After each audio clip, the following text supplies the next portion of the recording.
അസ്സലാമു അലൈക്കും. നമ്മളിപ്പോൾ ഡിസ്കസ് ചെയ്തുകൊണ്ടിരിക്കുന്ന ചാപ്റ്റർ വെബ് ടെക്നോളജി. വെബ് ടെക്നോളജിയിൽ നമ്മൾ വെബ്സൈറ്റ് എന്താണെന്ന് പറഞ്ഞു അല്ലേ? Website is a collection of web pages. Web page എന്ന് പറയുമ്പോൾ എന്തായിരുന്നു? Web page contain text, image, graphics etcetera. Web പേജിനെ തന്നെ രണ്ടായിട്ട് ഡിവൈഡ് ചെയ്യുന്നുണ്ട്, static web page and dynamic web page. Static web page എന്ന് പറയുമ്പോൾ എന്തായിരുന്നു? ഫിക്സ്ഡ് ആണ്. ഡൈനാമിക് വെബ് പേജ് അത് മാറിക്കൊണ്ടേയിരിക്കും അല്ലേ? മാറ്റം സംഭവിക്കുന്ന വെബ് പേജാണ് ഡൈനാമിക് വെബ് പേജ്. പിന്നെ നമ്മൾ ഡിസ്കസ് ചെയ്ത് സ്ക്രിപ്റ്റ്സ് ആയിരുന്നു അല്ലേ? സ്ക്രിപ്റ്റ് അറിയുമ്പോൾ നമ്മൾ HTML പ്രോഗ്രാമിലൂടെയാണ് സ്ക്രിപ്റ്റ് എംബഡ് ചെയ്യുക. അതിനുവേണ്ടി നമ്മൾ ഉപയോഗിക്കുന്ന ടാഗാണ് സ്ക്രിപ്റ്റ് അല്ലേ? സ്ക്രിപ്റ്റിൽ തന്നെ രണ്ട് തരം സ്ക്രിപ്റ്റ് ഉണ്ട്, ക്ലയൻറ്റ് സൈഡ് സ്ക്രിപ്റ്റും server side script. Client side എന്ന് പറയുമ്പോൾ യൂസറാണ് ഏത് കൊടുക്കുന്നുണ്ടാവുക? ക്ലയൻറ്റ് സൈഡ് കൊടുക്കുക. സെർവർ സൈഡ് എന്ന് പറയുമ്പോൾ റിപ്ലൈ തരുന്നത്, അതാണ് സെർവർ സൈഡ്. പിന്നെ പറഞ്ഞത് നമ്മൾ ഏതായിരുന്നു? Different scripting languages. അതിൽ JavaScript, VB script, PHP, JSP, ASP. ജാവ സ്ക്രിപ്റ്റും VB സ്ക്രിപ്റ്റും എന്തായിരുന്നു? ക്ലയൻറ്റ് സൈഡ് സ്ക്രിപ്റ്റിംഗ് ലാംഗ്വേജസ് ആയിരുന്നു. PHP, JSP, ASP ഇത് സെർവർ സൈഡ് സ്ക്രിപ്റ്റിംഗ് ലാംഗ്വേജ് അല്ലേ? ഇതിൽ ASP എന്തല്ല? പ്ലാറ്റ്ഫോം ഇൻഡിപെൻഡൻ്റ് അല്ല. It executed only Windows operating system. PHPയും JSP എന്തായിരുന്നു? പ്ലാറ്റ്ഫോം ഇൻഡിപെൻഡൻ്റ് ആയിരുന്നു. പിന്നെ നമ്മൾ ഡിസ്കസ് ചെയ്തതായിരുന്നു കാസ്കാഡിംഗ് സ്റ്റൈൽ ഷീറ്റ് അല്ലേ? കാസ്കാഡിംഗ് സ്റ്റൈൽ ഷീറ്റ് എന്തിനു വേണ്ടിയിട്ടാണ് യൂസ് ചെയ്യുന്നത്? It is used to formatting the documents written in HTML. HTML കൊടുത്തിട്ടുള്ള ഡോക്യുമെൻറ്റ്സിനെ ഫോർമാറ്റ് ചെയ്യാൻ വേണ്ടിയിട്ടായിരുന്നു ഏത് ഉപയോഗിച്ചിരുന്നത്? Cascading style sheet, CSS. It is used to formatting the documents written in HTML. It contain in the style, font ഇതൊക്കെ ഇതിൽ നമുക്ക് change ചെയ്യാൻ പറ്റുമായിരുന്നു. CSS കോഡ് കൊണ്ട് ചേഞ്ച് ചെയ്യാൻ പറ്റുന്നു. CSS 3 തരത്തിൽ ഇംപ്ലിമെൻറ്റ് ചെയ്യുന്നുണ്ട്. Inline style, embedded style, linked style. ഇതിൽ ഇൻലൈൻ സ്റ്റൈൽ എന്ന് പറയുമ്പോൾ എന്തായിരുന്നു? നമ്മൾ CSS കോഡ് അപ്ലൈ ചെയ്യുന്നത് HTML പ്രോഗ്രാമിൻ്റെ ബോഡി സെക്ഷനിലാണെങ്കിൽ അതിനെ നമ്മൾ എന്തെന്ന് പറയും? ഇൻലൈൻ സ്റ്റൈൽ എന്ന് പറയും. ഇനി CSS കോഡ് അപ്ലൈ ചെയ്യുന്നത് head part of the HTML ഡോക്യുമെൻറ്റ്സിൽ ഹെഡ് പാർട്ടിലാണ് CSS കോഡ് അപ്ലൈ ചെയ്യുന്നതെങ്കിൽ അതിനെ നമ്മൾ എന്തെന്ന് പറയും? Embedded style CSS. ഇനി ലിങ്ക്ഡ് സ്റ്റൈൽ എന്ന് പറയുമ്പോൾ എന്തായിരുന്നു? നമ്മളൊരു സെപ്പറേറ്റ് ഫയൽ ക്രിയേറ്റ് ചെയ്തിട്ട് .css എന്ന എക്സ്റ്റൻഷനോട് കൂടിയിട്ട് നമ്മൾ CSS കോഡ് അപ്ലൈ ചെയ്യുകയാണെങ്കിൽ നമ്മൾ അതിന് എന്തെന്ന് പറയും? ലിങ്ക്ഡ് സ്റ്റൈൽ CSS എന്ന് പറയും. ഇത്രയും കാര്യങ്ങൾ നമ്മൾ എന്ത് ചെയ്തു? ഓൾറെഡി ഡിസ്കസ് ചെയ്ത് കഴിഞ്ഞിരിക്കണം അല്ലേ? ഇനി നെക്സ്റ്റ് നമുക്ക് ഡിസ്കസ് ചെയ്യാനുള്ളത്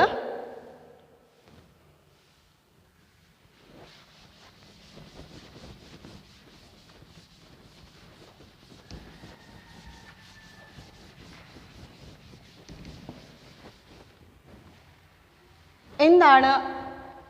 HTML ആണ്.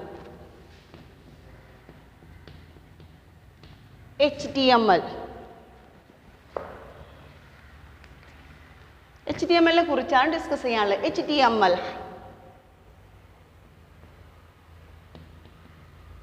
Hyper text markup language.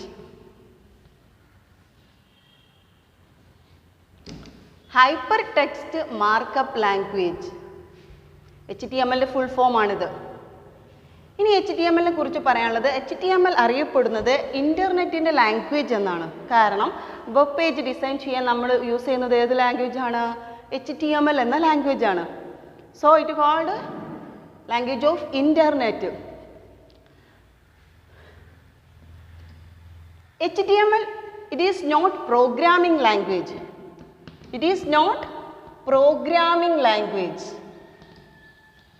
ഇതൊരു പ്രോഗ്രാമിംഗ് ലാംഗ്വേജ് അല്ല. It is markup language.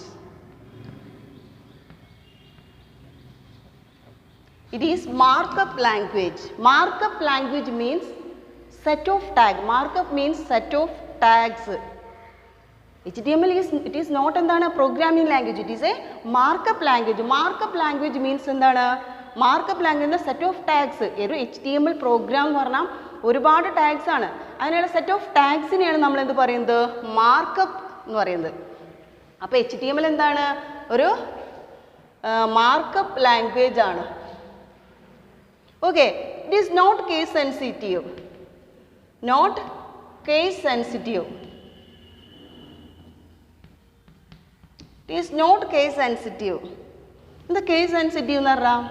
നമുക്കറിയാം C++ പ്രോഗ്രാം നമ്മൾ പഠിച്ചിട്ടുണ്ടായിരുന്നു കഴിഞ്ഞ വർഷം. C++ പ്രോഗ്രാമിൽ ഞാൻ to find the largest of two നമ്പേഴ്സിൻ്റെ ഒരു പ്രോഗ്രാം കാണുകയാണെങ്കിൽ, അല്ലെങ്കിൽ സം ആൻഡ് ആവറേജിൻ്റെ ഒരു പ്രോഗ്രാം കാണുകയാണെങ്കിൽ, ഞാൻ ആദ്യം ഡിക്ലെയർ ചെയ്തത് ഇൻറ്റ് A B C എന്ന് ഞാൻ കൊടുത്തു. C out enter the number കൊടുത്തു. എൻ്റർ ദി നമ്പർ എന്ന് കൊടുത്ത നമ്പർ ഇതിലാണ്, A B C യിലാണുള്ളത് അല്ലേ? എന്നിട്ട് ഞാൻ പറയുന്നു സീൻ A B C ഇങ്ങനെ കൊടുത്തു. അപ്പോൾ എന്താണ് ഇവിടെ ഞാൻ ഡിക്ലെയർ ചെയ്തത്? ഏതായിരുന്നോ? ക്യാപിറ്റൽ ലെറ്റർ ആണോ? അല്ല, സ്മോൾ ലെറ്റർ. ഇവിടെ ക്യാപിറ്റൽ ലെറ്ററും. ഇങ്ങനെ കൊടുക്കാൻ പറ്റില്ല. C++ൽ ഇങ്ങനെ കൊടുക്കാൻ പറ്റില്ല. നമ്മൾ ആദ്യം ഡിക്ലെയർ ചെയ്തത് ഏത് ആൽഫബറ്റ് ആണോ അതേ തന്നെ ഇരിക്കണം ഈ പ്രോഗ്രാമിൻ്റെ അവസാനം വരെ ഡിക്ലെയർ ചെയ്യേണ്ടത്. ഇവിടെ കൊടുത്തത് ക്യാപിറ്റൽ ലെറ്റർ ആണെങ്കിൽ ഇനി എല്ലായിടത്തും എന്തേ കൊടുക്കാൻ പാടുള്ളൂ? ക്യാപിറ്റൽ ലെറ്റർ കൊടുക്കാൻ പാടുള്ളൂ. കാരണം ഇതെന്താണ്? C++ program is case sensitive എന്നാണ്. കേസ് സെൻസിറ്റീവ് ആണ്. എന്നാൽ HTML എന്തല്ല? കേസ് സെൻസിറ്റീവ് അല്ല. അപ്പോൾ ഇത്രയാണ് നമ്മൾ HTML കുറിച്ച് പറയുന്നില്ല. HTML എന്ന് പറഞ്ഞാൽ hypertext markup language. It is known as എന്താണ്? Language of internet. It is not a programming language. It is a markup language. Markup means set of tags. It is not case sensitive. Case sensitive allanu. Okay. ഇനി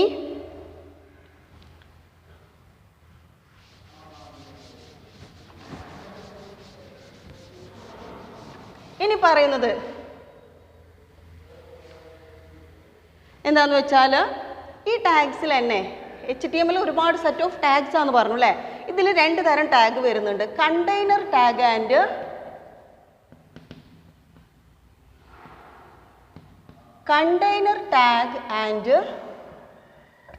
empty tag. ഇങ്ങനെ രണ്ട് തരത്തിലുള്ള tag ഏതിലുണ്ട്?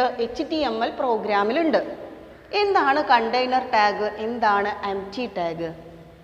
Tag നമ്മൾ എപ്പോഴും declare ചെയ്ത് ഇങ്ങനെയാണ്. Script എന്ന് പറയുന്ന ടാഗ് ഇങ്ങനെ കൊടുക്കുക എന്ന് പറഞ്ഞിരുന്നു അല്ലേ? ഈ സ്ക്രിപ്റ്റ് എന്ന് പറഞ്ഞ ടാഗ് ഞാൻ ഇങ്ങനെ ഓപ്പൺ ചെയ്ത് ഓപ്പണിംഗ് ആണ്. എന്ത് ചെയ്യണം?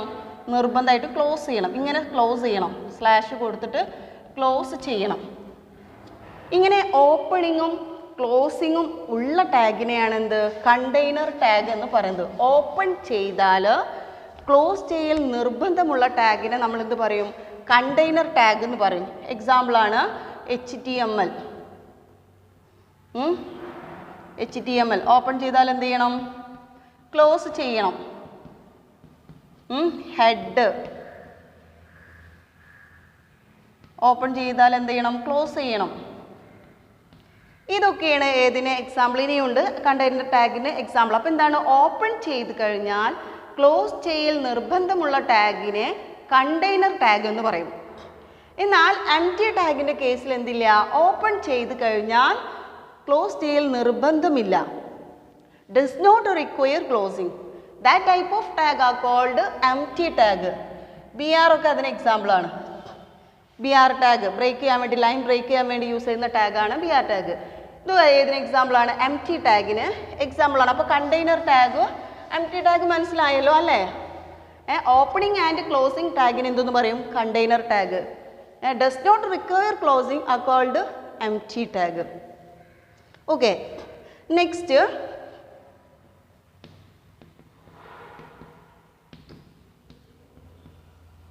attributes of tags. Attributes of tags. Attributes എന്താണ്? attributes ഏതെങ്കിലും ഒരു ഒബ്ജക്റ്റിൻ്റെ അല്ലെങ്കിൽ ടാഗിൻ്റെ അഡീഷണൽ ഫീച്ചേഴ്സിനെ നമ്മൾ എന്ത് പറയും? ആട്രിബ്യൂട്ട്സ് എന്ന് പറയും. ഞാൻ ഇപ്പോൾ ഒരു ചോക്ക് പറഞ്ഞു, ചോക്ക്. ഇനി ഞാൻ അതിനെക്കുറിച്ച് എക്സ്ട്രാ പറയുകയാണ്, എന്ത് അഡീഷണൽ ആയിട്ട് പറയുകയാണ്, ചോക്ക് വൈറ്റ് കളർ അല്ലെങ്കിൽ chalk green colour, yellow colour, small piece. അങ്ങനെ അഡീഷണൽ ആയിട്ട് ഞാൻ പറയുന്ന ഇൻഫോർമേഷനെയാണ് നമ്മൾ എന്ത് പറയുന്നത്? ആട്രിബ്യൂട്ട്സ്.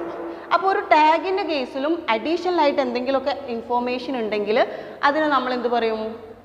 ആട്രിബ്യൂട്ട്സ് എന്ന് പറയും. അപ്പോൾ മനസ്സിലായല്ലോ, ആട്രിബ്യൂട്ട്സ് എന്ന് പറഞ്ഞാൽ additional information about a tag.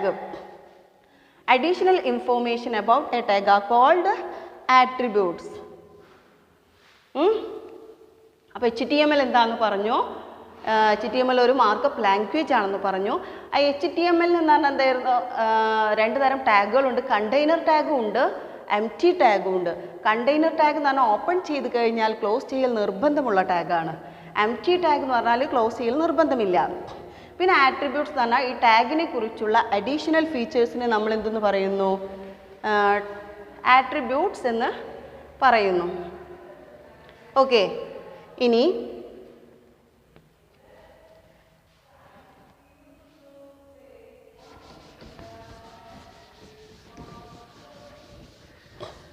Essential tag, ഏറ്റവും മെയിൻ ആയിട്ടുള്ള എസെൻഷ്യൽ ആയിട്ടുള്ള കുറച്ച് tag, essential tags in HTML.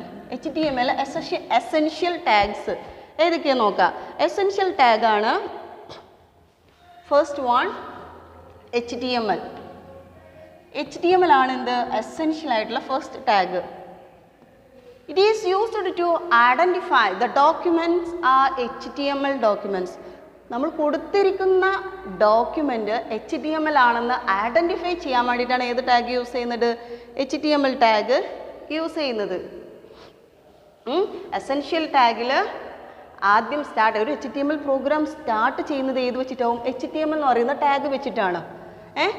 ഈ ടാഗ് ഇത് വെച്ചിട്ടാണ് നമ്മൾ ഐഡൻറ്റിഫൈ ചെയ്യുക. ഈ തന്നിരിക്കുന്ന ഡോക്യുമെൻ്റ് HTML ഡോക്യുമെൻ്റ് ആണെന്ന് ഐഡൻറ്റിഫൈ ചെയ്യുക ഈ HTML ടാഗ് യൂസ് ചെയ്തിട്ടാണ്. ഇത് ഒരു കണ്ടെയ്നർ ടാഗാണ്. ഇനി ഇതിൻ്റെ ആട്രിബ്യൂട്ട്സ് ആണ് dir, lang. ആട്രിബ്യൂട്ട്സ് ആണ് അഡീഷണൽ ഫീച്ചേഴ്സ്. ഈ HTMLൻ്റെ അഡീഷണൽ ഫീച്ചേഴ്സ് ആട്രിബ്യൂട്ട്സ് ആണ് dir, lang. dir is used to specify the direction. Written documents നമ്മൾ കൊടുക്കുന്ന ടെക്സ്റ്റ്, നമ്മളിപ്പോൾ ടെക്സ്റ്റ് കൊടുക്കുമ്പോൾ ആ ടെക്സ്റ്റിൻ്റെ ഡയറക്ഷൻ ലെഫ്റ്റിൽ നിന്ന് റൈറ്റിലേക്കാണോ, റൈറ്റിൽ നിന്ന് ലെഫ്റ്റിലേക്കാണോ എന്നുള്ള ഡയറക്ഷൻ സ്പെസിഫൈ ചെയ്യാൻ വേണ്ടിയിട്ടാണ് ഏത് ആട്രിബ്യൂട്ട് യൂസ് ചെയ്യുന്നത്? dir. ഇതിൻ്റെ വാല്യൂസ് ആണ് RTL, LTR. RTLും LTRും എന്താണ്? ഇതിൻ്റെ വാല്യൂസ് ആണ്. നമ്മൾ കൊടുക്കുന്ന രണ്ട് വാല്യൂസ്, ഒന്നുകിൽ റൈറ്റിൽ നിന്ന് ലെഫ്റ്റിലേക്ക് അല്ലെങ്കിൽ ലെഫ്റ്റിൽ നിന്ന് റൈറ്റിലേക്ക്. അപ്പോൾ എന്താണ്? HTML ടാഗിൻ്റെ രണ്ട് ആട്രിബ്യൂട്ടിൽ dir എന്തിനാന്ന് മനസ്സിലായി അല്ലേ? ഇനി അടുത്ത ആട്രിബ്യൂട്ടാണ് എന്ത്? lang. lang is used to specify the language. ഏത് ലാംഗ്വേജ് ആണെന്ന് സ്പെസിഫൈ ചെയ്യാൻ വേണ്ടിയിട്ട് നമ്മൾ ഏത് ആട്രിബ്യൂട്ട് യൂസ് ചെയ്യുന്നു? lang എന്ന് പറയുന്ന ആട്രിബ്യൂട്ട് യൂസ് ചെയ്യുന്നു. അതായത് ഏത് ലാംഗ്വേജ് ആയാലും ശരി, ഇപ്പോൾ ഇംഗ്ലീഷ് ആണെങ്കിൽ നമ്മൾ എന്തെന്ന് കൊടുക്കും? en കൊടുക്കും. അറബിക് ആണെങ്കിൽ നമ്മൾ ar എന്ന് കൊടുക്കും. ഇറ്റാലിയൻ ആണെങ്കിൽ IT. അങ്ങനെ ഏത് ലാംഗ്വേജ് ആണ് നമ്മൾ ടെക്സ്റ്റ് ചെയ്യുമ്പോൾ, വെബ് പേജൊക്കെ ഡെവലപ്പ് ചെയ്യുമ്പോൾ ഒരു ലാംഗ്വേജ് വേണമല്ലോ നമുക്ക്, യൂസർക്ക് വായിക്കാൻ മനസ്സിലാക്കാൻ എന്ത് വേണം? ഒരു ലാംഗ്വേജ് വേണം. അത് ഏത് ലാംഗ്വേജ് ആണെന്ന് സ്പെസിഫൈ ചെയ്യാൻ വേണ്ടിയിട്ടാണ് നമ്മൾ ഏത് ആട്രിബ്യൂട്ട് യൂസ് ചെയ്യുന്നത്? lang എന്ന ആട്രിബ്യൂട്ട് യൂസ് ചെയ്യുന്നത്. അപ്പോൾ HTML എന്ന tag the starting tag in HTML document. It is used to identify the documents are HTML. It has two attributes dir and lang. dir is used to specify the direction of text. ടെക്സ്റ്റിൻ്റെ direction specify ചെയ്യാൻ, റൈറ്റിൽ നിന്ന് left ആണോ ലെഫ്റ്റിൽ നിന്ന് right ആണോ എന്ന്. lang attribute is used to identify the language. which language, ഏത് ലാംഗ്വേജ് ആണ് ഐഡൻറ്റിഫൈ ചെയ്യാൻ വേണ്ടിയിട്ട്. ഓക്കെ, അപ്പോൾ നെക്സ്റ്റ് ടാഗാണ് ഹെഡ്. ഹെഡ് എന്ന് പറയുന്ന ടാഗ്. ഇതിൽ ഇൻഫോർമേഷൻ ഉണ്ടാവുക, നമ്മുടെ ടൈറ്റിൽ ഇങ്ങനെയുള്ള കാര്യങ്ങളൊക്കെയാണ് ഏതിൽ കൊടുക്കുക, ഹെഡിൽ കൊടുക്കുക. പിന്നെ പറയുന്ന ടാഗ് ടൈറ്റിൽ. ടൈറ്റിൽ എന്തിനാണെന്ന് നമുക്കറിയാം. നമ്മൾ വിൻഡോസിൽ എന്ത് കണ്ടിട്ടുണ്ട്, ടൈറ്റിൽ ബാർ കണ്ടിട്ടുണ്ട് അല്ലേ. ഈ ടൈറ്റിൽ ബാറിൽ എന്തെങ്കിലും ടെക്സ്റ്റ് കൊടുക്കാൻ വേണ്ടിയിട്ട് ഏത് ടാഗ് യൂസ് ചെയ്യും, ടൈറ്റിൽ. ഒരു വിൻഡോ ആകുമ്പോൾ നിങ്ങൾക്ക് അറിയുന്നതാണ്, വിൻഡോസിൽ എന്താവും, ഇവിടെ ഒരു ടൈറ്റിൽ ബാർ ഉണ്ടാവും അല്ലേ. ആ ടൈറ്റിൽ ബാറിൽ എന്തെങ്കിലും ടെക്സ്റ്റ് കൊടുക്കാനാണ് എന്ത് യൂസ് ചെയ്യുന്നത്, ടൈറ്റിൽ എന്ന് പറയുന്ന ഈ ടാഗ് യൂസ് ചെയ്യുന്നത്. രണ്ടും എന്ത് തന്നെയാണ്, കണ്ടെയ്നർ ടാഗാണ്. അപ്പോൾ HTML ടാഗിൻ്റെ എസെൻഷ്യൽ ടാഗായ HTML എന്ന ടാഗിനെ കുറിച്ച് നമ്മളിവിടെ ഡിസ്കസ് ചെയ്തു അല്ലേ. HTML ടാഗിനെ കുറിച്ചും അതിൻ്റെ ആട്രിബ്യൂട്ട്സിനെ കുറിച്ചും ഡിസ്കസ് ചെയ്തു. ഇനി അടുത്ത ടോപ്പിക്കുമായിട്ട് അടുത്ത ക്ലാസ്സിൽ. ഓക്കെ.